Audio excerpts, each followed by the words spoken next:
Okay, so what if the best way to fight something like cancer wasn't about inventing a brand new weapon from scratch? What if, instead, we could just sharpen a tool our own bodies have been using forever?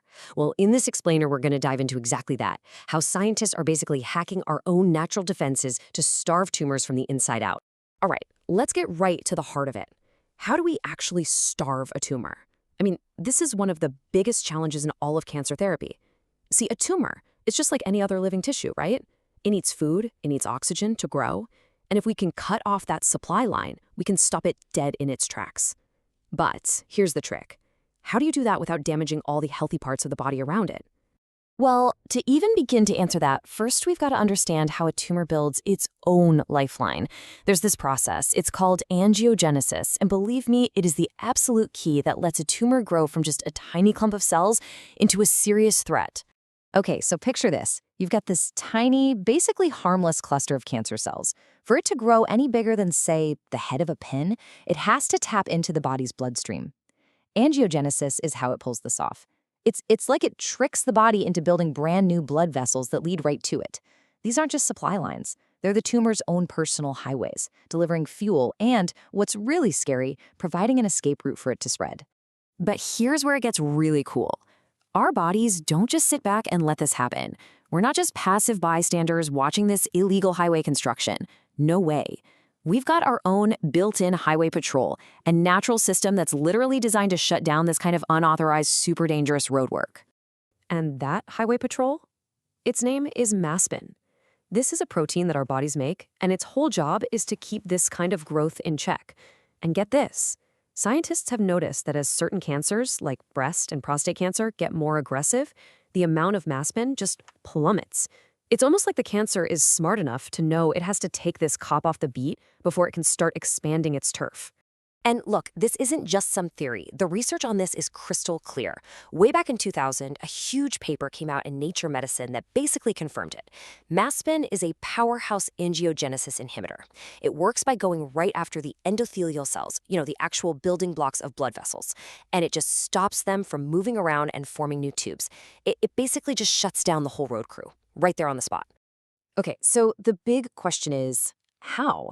How does Maspin actually do this? What's its secret weapon? Well, the answer is pretty wild, and it all comes down to its family history. Turns out, Maspin belongs to this really unique and frankly kind of dramatic family of proteins. Yeah, Maspin is a serpin. That name stands for serine protease inhibitor, and you can think of these guys as the enforcers of the entire protein world. But here's the thing. They don't work like your average inhibitor that just, temporarily blocks something. No, serpins, they use a much more, well, let's call it a permanent solution. They use something called a suicide trap, and it is as intense as it sounds. Seriously, picture a molecular mousetrap. You've got this rogue protease, that's an enzyme that goes around chopping up other proteins, and it comes along and tries to snip the serpin's exposed little loop. The instant it makes that cut, bam, the trap springs. The whole serpin molecule just violently snaps shut, undergoing this massive lightning-fast change in shape. And as it does that, it drags the protease along for the ride, twisting it, crushing its active site, and just completely and permanently destroying it. It's brutal. I mean, just think about how different that is. Most inhibitors, they work like a key and a lock, right? They fit into their target, they block it for a while, but then you can pull the key back out. It's reversible. A serpin, though, that's a one-and-done, totally irreversible trap. It doesn't just block its target, it physically mangles and obliterates it. It is an unbelievably powerful and, permanent way of getting the job done. So, okay, we've got this incredible natural weapon in our arsenal. The obvious next thought is, great, let's turn it into a drug. But, unfortunately, it's never quite that simple, is it? The full Maspin protein, as amazing as it is, comes with some pretty heavy logistical baggage. For starters, the whole protein is it's big, it's complex. Trying to manufacture that thing on a large scale is super expensive and really difficult. On top of that, even if you do, when you inject it, it just doesn't hang around in the tissue where you need it for very long. So these are huge hurdles if you want to make a real therapy. The real challenge became figuring out, do we need the entire complex mousetrap, or is all the magic hidden in one specific little piece? And this is where things get really exciting. This is the breakthrough moment. scientists managed to isolate just a tiny little piece of the Maspin protein, a fragment only 15 amino acids long, called the g-helix. And what they found was amazing. This tiny little peptide, all on its own, could still stop cells from moving around. It had one of Maspin's key superpowers. They basically found the active ingredient. Okay, so now we get to the really clever part, the engineering solution. This is how scientists took that incredible discovery and transformed it into something that might even be more powerful than the original. This, my friends, is where biology meets nanotechnology. So what they did was just brilliant. Researchers engineered this brand new molecule. They took that g-helix, think of it as the active warhead, and they attached it to a tail with a really cool trick up its sleeve. It automatically builds itself into a structure when it's in water. The fancy name is Maspin-Mimetic Peptide Amphiphilia, or MMPA for short. The point is, when you get a bunch of these molecules together, they just spontaneously assemble into these long nanofibers. And what that does is create this surface that's just packed at super high density with that powerful g-helix signal. And here is why that's such a massive upgrade. See, the little g-helix peptide by itself, yeah, it could stop cells from moving, but it was missing another key part of Maspin's job, making cells stick in one place. But this new MMPA nanostructure, it does both.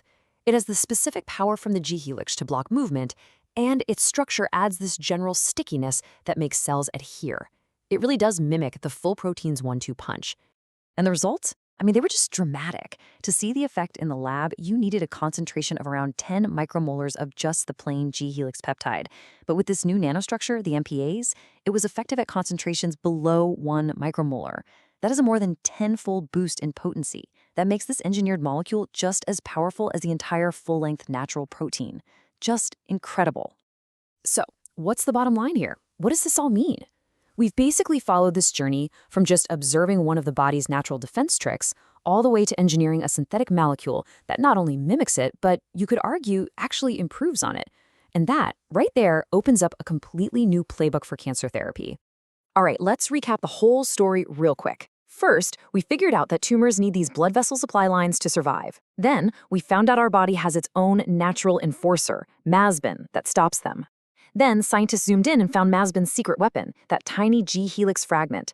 And finally, by cleverly engineering that fragment into a self-assembling nanostructure, they've created a super potent synthetic weapon that could one day be a powerful new therapy.